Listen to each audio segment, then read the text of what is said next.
Yo, yo, yo, visualize shark takes, hit the wave grinding. In the chat, gun shark odds make it rhyming. Sunday vibes, smooth bets, no confining. Hats engaged, can't stop us from shining. Bet on the spread, liking it, keep it tight. Push the odds further, jack on the hindsight. Odds fellows mind grasping the right sight. Hats, caps on heads, winners in plain sight. Hit the light, get in the chat, feel the flow, cash it, every dollar see the bankroll. Sunday grinding picks, now you gotta know. Extra points on the screen, sharp minds always glow. Big parlays, predictions we home. Standing tall, betting knowledge all. Can you turn that off? On a suddenly not so casual Saturday in January, it is NFL The Extra Points, the big show Saturday edition, week 18. It is Saturday. It is January. It is the first show of the new year, 2025. An amazing campaign it will be. The Shark, the Gun, the Odds Fellow right here live. Sharky Waters Nation, X, YouTube, and the Guns Picks channel. Guns, we're fired up to be here in the beginning of a new year. What's going on, brother? Hey, you know I'm fired up about my Irish going to the college football semifinals, baby. And I can't wait to get into a little bit of the NFL. We are going to open the book, and we're going to close the book on the AFC North, and we're going to know who's going to be the winner of the conference. The division, and we're going to know where Pittsburgh is going to be sitting at the end of the day. Also Baltimore. But let's get into the card. 2 games, actually, I got four plays today, so let's go into it. And we have the Odds Fellow joining us with the winter cap, looking a little bit blissful there in New York. What's going on, my friend? How you doing? Nice and cold in the Northeast. You got to prepare for that winter. We're out of the ski lodge. We made it out. We kept the hat on, though, and the Wi-Fi has improved. So good to see y'all. Absolutely. Of course, we will be back here tomorrow for the full Week 18 card, but the culmination of AFC North football 2024, 2025. They've been on Hard Knocks in season for 5 weeks, and we do suspect this was scheduled for this reason, to finish up on Saturday with all eyeballs on the Browns, Ravens, Bengals, and Steelers. 3 teams within 150 miles of each other. Incredibly competitive football. We got revenge games. We got numbers, tons of narratives, and we got a bunch of officials. 4:30 ESPN, Browns, Ravens, a historically big line. -20 for a lot of reasons. Throwing it to the Gun for the first half. I have the game. He also has the game. We have a lot of officials. Guns picks. Talk to me on the first half. Yeah, I love the game on this one. It's going to be a collaboration with the Shark, but I'll let him talk about the game. I'm going to talk about the first half of this one. When you break down these 2 teams, who wants it more? You know Baltimore does. They want to win the division, and you got a Cleveland team that, well, what are they playing for? The first pick in the NFL draft. Understand this is a motivational game on a couple reasons. One, it's a revenge game, right? They lost 29-24 as a 7.5 point road favorites, and now they're sitting here at 19.5, 20 point home favorites. Tells you everything you need to know. Baltimore has also been great as a double-digit favorite. Only one sample size on that one. That was against the Giants on the road, where they won and covered 35-14 to 17 point road favorites. But looking at the first half, I think this is the way to play this game the best. They're ranked second in the league in first half performances. They have a plus 5.5 point differential overall this season, and at home they get even better with a plus 6.8 point differential at home. And then you got to look at Cleveland on the other side. They've just been awful. Not having Jameis Winston as the quarterback has been a detriment to them. They had DTR. Now they're going to put in Bailey Zappi, the Zapsters, coming in today.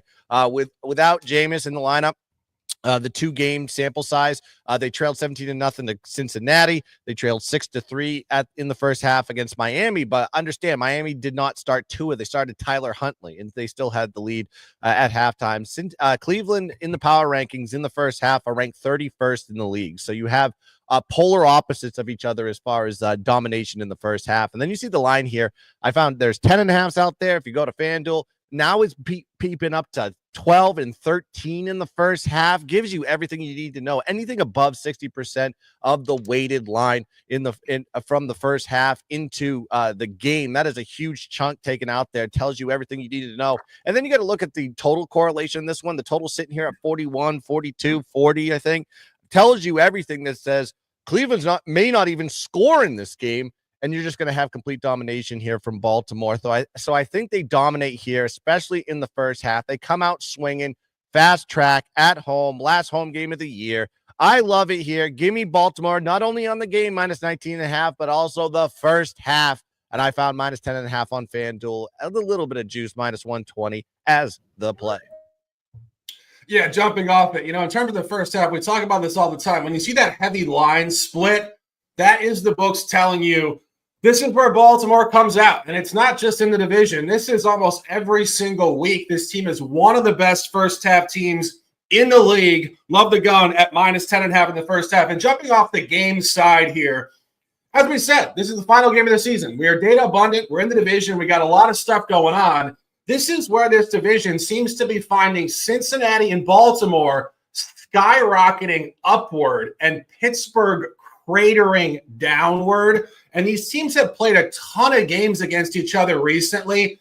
Baltimore is 3-0 ATS last three. Did cover at the Giants, did hammer Pittsburgh, and did hammer Houston on Christmas Day. Significant margin in all their recent games, totally rounding into form. And I think as a line corollary for the game, they did lay 16.5 points on the road at the Giants, adjusted 3 points to home. That is minus 19.5, today's line. So on that same weight point on the road, they did cover at the Giants on what was a historically strong road line there outside of the division. And as I mentioned, going back to Saturday, week 16, December the 21st, 34-17 against Pittsburgh.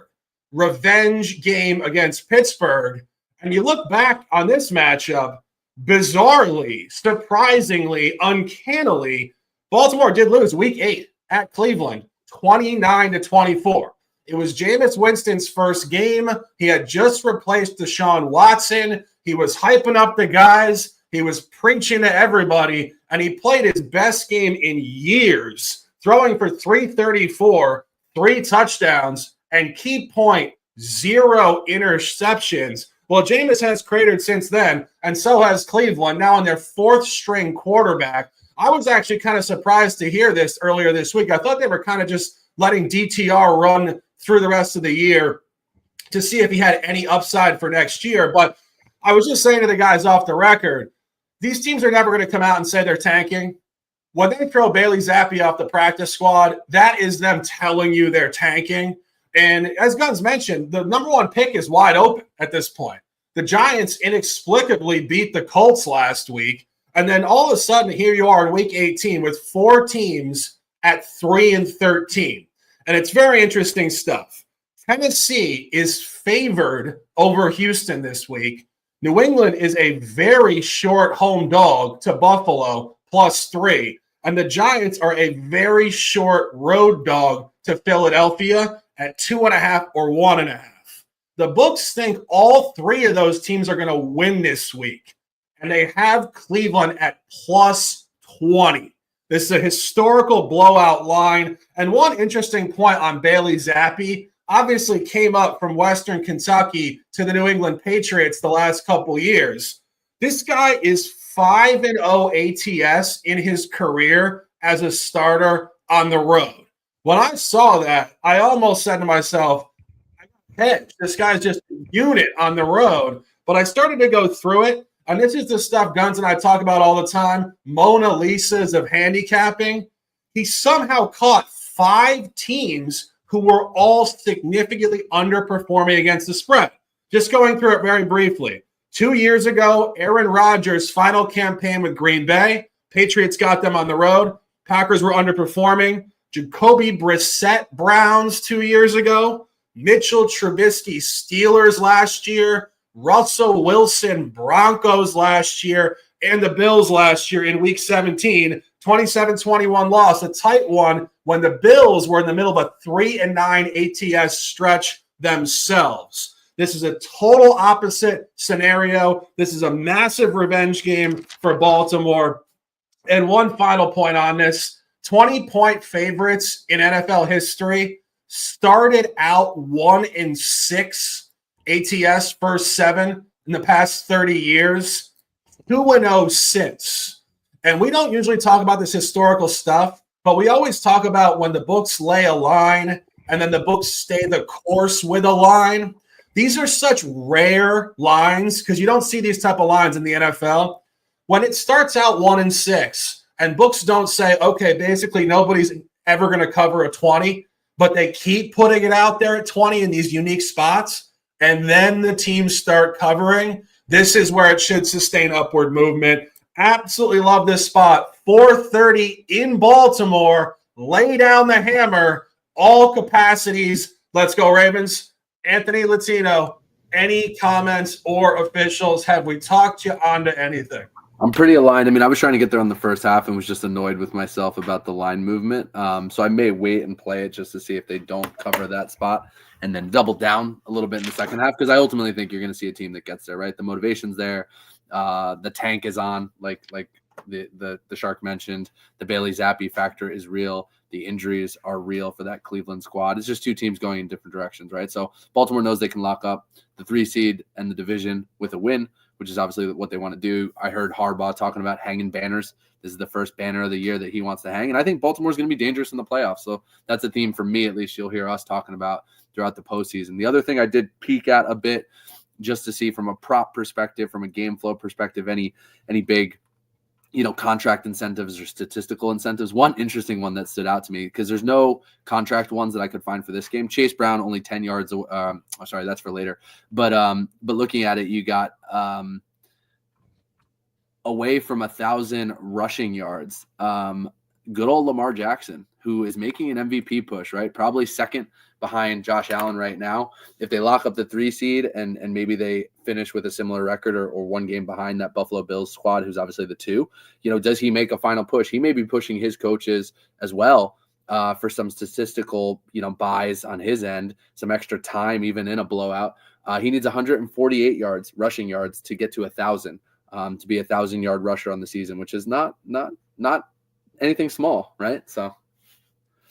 Yeah, just jumping back off that as you were talking about it, just to really emphasize this Bailey Zappi point, and I got to be perfectly honest, I'm surprised we're talking about this kid right now on January the 4th. I thought he was kind of gone out of the league, but those 5 covers I'm talking about here, where, again, he's running a clean sheet in his career on the road as a starter, which is absurd. In the context that I was evaluating those 5 teams were 15-40-1 against the spread over a 56-game sample that he beat up on. That is historically awful. And Baltimore is 3-0 ATS last 3, performing great here. Love this spot. Really a blowout that he backed and was obviously a quarterback on, and Guns can speak to this too, had a very good defense. The Pats defense that year was strong. I think even statistically held up, kept them in a lot of games throughout the season, regardless of who the quarterback was. So it's very much, like you said, Mona Lisa, it's such a polluted way to just look at it if you're only looking at that number by itself. Yeah, I mean, we talk about this all the time. I think like the Shark and the Gun specialty here is basically to look at a data point and then figure out why it's highly unsustainable and contaminated. And as you mentioned, that was Patriots. It was defense. It was actually Belichick in his last 2 seasons. This is going back 2 seasons, 2022 and 23. And that final game at Buffalo, he did throw 3 interceptions. He was very uncomfortable. And I think that's going to translate here. He started the season practice squad with the Chiefs, got cut, got picked up. This guy hasn't played in over a year, and this is a Baltimore defense that's going to turn the hell up. Got a lot of plays in this game. Taking the first half for the Gun, minus 10.5. Game, minus 19.5. I had 17.5 early week. That's why you follow on X. A lot of officials, 1 game, 4:30 p.m. Let's dominate. 8 o'clock, same division, of course. Bengals, Steelers. Game graded to be in a very, very opposite direction in terms of the margin versus the early game.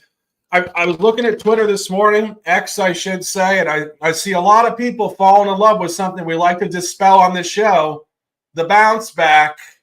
I don't see a bounce back coming for Pittsburgh. Pittsburgh cleaned up a lot of mediocre teams throughout the year, and this is where they're a falling knife, not ready to turn back up, but actually more sustainably on the 50-50 average. We got a bunch of alignment here, throwing it to the Gun. Cincinnati on the money line, minus 134. Yeah, I also like the total on this one. I'll get to that in a second. But really, if they had a bounce back, they would have done it a month ago. right? I mean, they've lost 3 straight games. They're 10-6. They have a +2 point differential, and they're dead nuts on the yardage battle. 0 net yard average this year. They're going against a Cincinnati team that is just playing their best ball. They're playing playoff football right now, 4 in a row. Now they're 8-8, and they have a chance to make the playoffs. They need Denver to lose. They need things to happen along the way, but they still have an opportunity and will be motivated in this game. 8-8 on the year with a +11 point net yard average and a +2 point differential. And what does Cincinnati want to do? They are pass oriented. They're 4th in pass completion percentage, 9th in passing yards per play, and 1st in passing yards per game. Joe Burrow is playing like an MVP. The problem is his team sucks. His defense is terrible. And so it's not discredit to him. It's discredit to the defense for the most part, but you have a Pitt defense that is susceptible of giving up yardage in the passing game. They're 20th in opposing yards per play, 23rd in opposing pass yards per game. This is not your average, or your regular type of Pittsburgh defense that you've seen in the past. And like Shark said, this team is regressing. Last 4 weeks, they've lost the yardage battle in 4 straight games and been outgained by 100 yards or more in 2 of those games. And then you have Cincinnati off 4 straight wins. They've won the yardage battle in 3 out of the last 4, 6 out of the last 8 games. Their offense has averaged 30 points per game, 407 yards of total offense, and they've put up 78 yards above their opponent defense's season average. So when you go up against, say give you an example here. If your team gives up 300 yards of total offense to their opponents, when they play Cincinnati, they're going to give up 378. That's kind of what the corollary is there. Then you got to look at Cincinnati. They're just more motivated in this spot. And it's going to be one of those lines that you may want to buy now, because if Baltimore hypothetically dominates, wins that game, what does Pittsburgh have to play for here? Really nothing. Maybe some positioning as far as the playoffs are concerned, but I think that game is going to have a huge impact. Yes. Yeah, I think they can still fall out of the 5th or 6th. So they still technically needed to lock up a favorable matchup against the Texans, but yeah, at that point, it'll be more situational than it will be winning the division. So there may be you may see some line shifts if once game 1 ends. And then by the time this game kicks off, there may be a little bit of a shift in the line here. But these 2 teams did meet in December. 44-38 was the final. 3-point road dogs was Pittsburgh. The total in that one was 46, by the way. And now you're seeing basically the same line here, but Pittsburgh's at home. So, I mean, that gives you the corollary right there that they believe this is a Cincinnati spot. And Cincinnati, you say, oh, yeah, Mike Tomlin, he's great as a dog. And yes, historically he has been, but he's 0-3 as a dog in his last 3. So let's pump the brakes a little bit. Maybe we're seeing a little bit of the pendulum swing the other way with Pittsburgh as a dog. Also, this is the second highest total that Pittsburgh has seen all season. And yes, there's a good, and when I'm talking about the total here, look at Pittsburgh. Pittsburgh gets good as far as scoring is concerned when they have George Pickens in the lineup. He's going to be playing this game. Without Pickens, that team averages 13.3 points per game. With Pickens, they average 27.2 points per game. That is a huge swing. And also the over is 7-3 to the over when Pickens has played in his last 10 games. And then on the Cincinnati side, 7-1 ATS on the road this year. This is a team that travels. They're better. They stink at home, but man, when they get on the road, that team thumps. And they have a +5 point differential on the road this season. 5-0 ATS is a road favorite, by the way.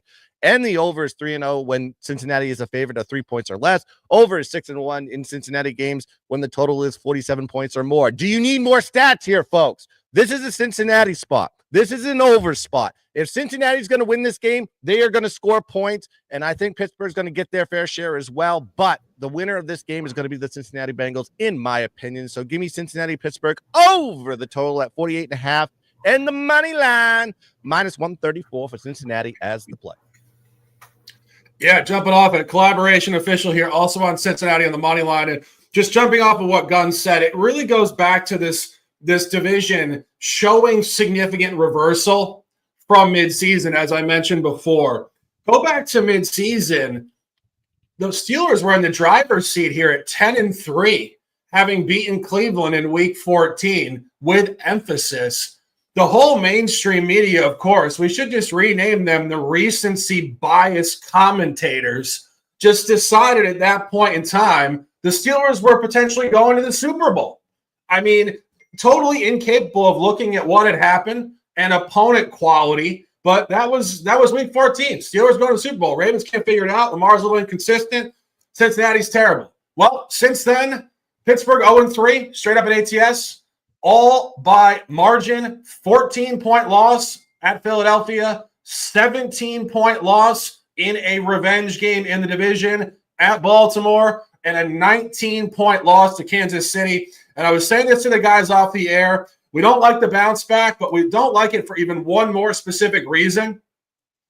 Due to the Hard Knocks scheduling the last 5 weeks of the season leading to this finale on Saturday for this division, I suspect, this is unconfirmed, but I do suspect the scheduling was shifted a bit. So when these teams were being featured on Hard Knocks, they played each other a lot. And Pittsburgh's closing schedule here, to be perfectly honest, it doesn't get much more brutal than this. This is their last game of the year, of course. 6 of their last 8 games have been played in the division. And then other 2 games were Philadelphia and Kansas City. And as we said, this is one of, if not the most consistently competitive divisions in football in recent times. When you got to play 6 out of 8 weeks against these guys, it just takes a toll on your body, and I think even more importantly, on your mind. I think this team is just drained emotionally from week after week after week of these games. And if you guys recall, the scheduling for these teams going back previous weeks was just brutal, having to play on Saturday and then on Christmas. It's just a gauntlet. I don't think they have much left. And if you actually look at what Pittsburgh has already done this year, they've split with Baltimore and with Cleveland.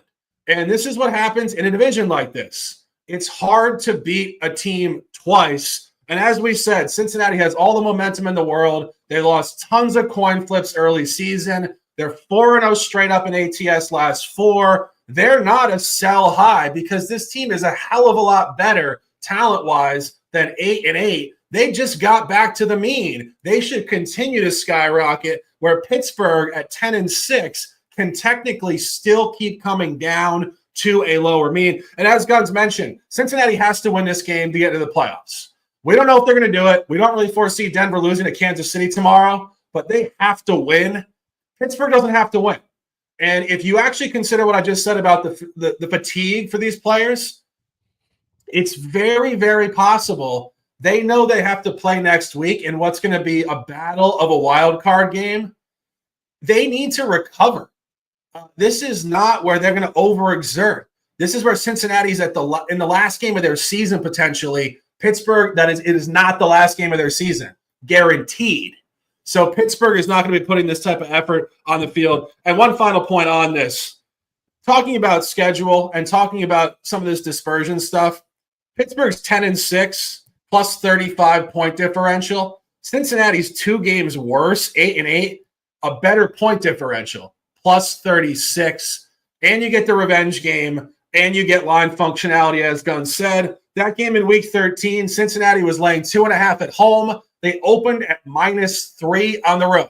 I always want to emphasize this. When you see 2 games in one season in pro football, it's always in the division, unless it's in the playoffs. The only time you get actual matchup data from the same season, when books have Cincinnati a heavier favorite on the road than they did at home, don't fade that and don't put that into your repertoire. Pittsburgh could win this game. I'm just telling you going forward, take note of it. Do not fade the line in the division. And this is Week 18, all divisional games. Love Cincinnati to continue this upward movement. Great stuff here, 8 o'clock. Take the money line at -130, and let's dominate. Anthony, any comments? Yeah, I think Cincinnati's where I'm going to get to. It's just a matter of how. I don't mind the -2.5. I may buy it down to -2. You see some funky stuff with 2-point conversions, missed field goals, weird math in some of these, especially these AFC North games and the way Tomlin approaches it. But I think you guys hit on everything. I mean, I've rode this Cincinnati train probably for far too long, including in some of the tougher losses. And then we got back on the train down the stretch, and I've loved to see it. I mean, Joe Burrow has been an absolute MVP candidate. They've turned up. They know they have to take care of business. And I think Tomlin's saying all the right things. It's like we don't talk about tanking conversation. Tomlin is out there saying, we're going to play. We're going to have our guys ready. But if it really doesn't matter and they do need to get right mentally, I mean, this team is on a slide, right? So I'm going to get there on Cincinnati. So that'll be a 3-way in some fashion. I think if you guys can get a good money line number, obviously that's shifted a little bit as the lines continue to move. And I do think the look on the over is right. I mean, this Pittsburgh defense just isn't right. During this slide, during this stretch, take the Pittsburgh-Baltimore matchup a few weeks ago in Week 16, 34-17. Baltimore put a hurting on them, right? That total closed at 45.5. Week 13, these two teams, right? Guns mentioned it, closed at 46.5, 44-38 final. Even the last two, the only reason I'm not betting it pre-flop, full disclosure, and I don't think you're necessarily going to get this with the way these two teams match up statistically, but when the Steelers played the Browns, that game was 27-14, so obviously hits 41, and then 27-13 against the Eagles. So their other, losses and wins down this stretch, finishing a little bit low where that number is today. That's largely because of the Cleveland offense in that first matchup, right? They weren't going to get anything going and keep up. And then what the Steelers did on offense against both the Chiefs and the Eagles was continue to shoot themselves in the foot in these games. So the Chiefs-Steelers game closes 29-10, right? So you're seeing similar marks around that 39-41 mark. In this game, I think you'll get both offenses turning up, where in those others, I think Pittsburgh, especially in the Eagles and Chiefs game, they continually shot themselves in the foot with turnovers or failed red zone attempts, and that's what kept those totals even a little bit lower. I was on the Chiefs-Steelers over, and I still would make that play again tomorrow. So I'm going to get there on Bengals. I lean over, and let's see if we can make this interesting for Joe Burrow and get this guy in the playoffs, right? It could be 3 AFC North teams. Yeah, I mean, I got to say, different conversation. I do not like the Chiefs to beat Denver tomorrow, so I do think Denver will take care of business. But nonetheless, I mean, I'm looking at – we'll talk about this tomorrow, but I do want to go on one further point here just regarding the schedule and the quality of losses and the context of losses for Cincinnati versus Pittsburgh. Cincinnati has 8 losses this year, 7 by 1 possession. 7. Unreal. And tight ones. 1-point loss at the Chiefs, 1-point loss at Baltimore, a 1-possession loss, primetime Sunday Night Football at the Chargers, and, of course, a 1-possession loss at home to Pittsburgh, where if you look at Pittsburgh has a handful of losses recently, as I mentioned, by 14, 17, and 19. I can't emphasize this anymore. The fatigue at the end of this gauntlet for Pittsburgh is massive, and I really do not see them having a lot of energy left here today. We have a ton of energy left. We'll be back here tomorrow for over an hour. We got a ton of divisional games, actually all divisional games, which is where I love to eat and the gun loves to eat, and we have a ton of official plays, and I know Ant's going to dive into the lab tonight and come up with a handful of officials. Week 18, a lot of narratives in Week 18 I see within the media, on X, other social media platforms. Nobody cares. Backups. We can't figure this out. Guys, it's the only time of the year you get all games that are a second matchup. Welcome to the party of information, of numbers. We love it. And I will be in there. We'll be in there tomorrow with, I believe, probably like 15 to 20 officials this week. And the last few years, just applying numbers to these weeks, incredibly profitable stuff. Going to sign off on that, guys. A bunch of officials here. Hope you guys are dominating Saturday, the first one of 2025. Guns and I were just talking about it. We got 200 college basketball games, NBA tonight, a bowl game in the Bahamas, and a doubleheader with NFL. It's a great time to be alive. We appreciate you guys immensely. Sending you guys amazing vibes. Gun 4 top plays. Baltimore first half, Baltimore game, Cincinnati money line, and the over 48.5. I'm on Baltimore minus 17.5 posted on X early week, 19.5 now. And the Cincinnati money line. And Ant, I believe, is collaborating with us on the Cincinnati money line. I'm already getting hyped up for tomorrow morning's show, 10 or 10:30. We will post and mark it to you guys and let you guys know what's going on. Appreciate you guys immensely. Have a great Saturday. Guns picks. Close them out with some words, and let's dominate. Yeah, shout out to the chat. Just want to remind everybody, I put it in the chat. Appreciate everybody. Don't forget, tomorrow, 10 a.m., we're going to be breaking down the Sunday Slate like Shark alluded to, and we're going to have the three-way again, Fatal. And it's the last one of the season. It's the last regular season. We will have plays that pay the bills. Guaranteed that. And I just appreciate everybody in the chat. And make sure you check out all the content that is on the Guns Picks channel. Check out all the content that's on the Shark Waters Nation channel and follow us on X at Guns Picks, at Shark in Sports 88, and the underscore of all underscores odds fellow. I can't even keep track of it all, but just follow us all on X, and appreciate everybody that's joined us. Let's cash some tickets. Let's dominate the boat. And as always, let's keep dancing. Kabang!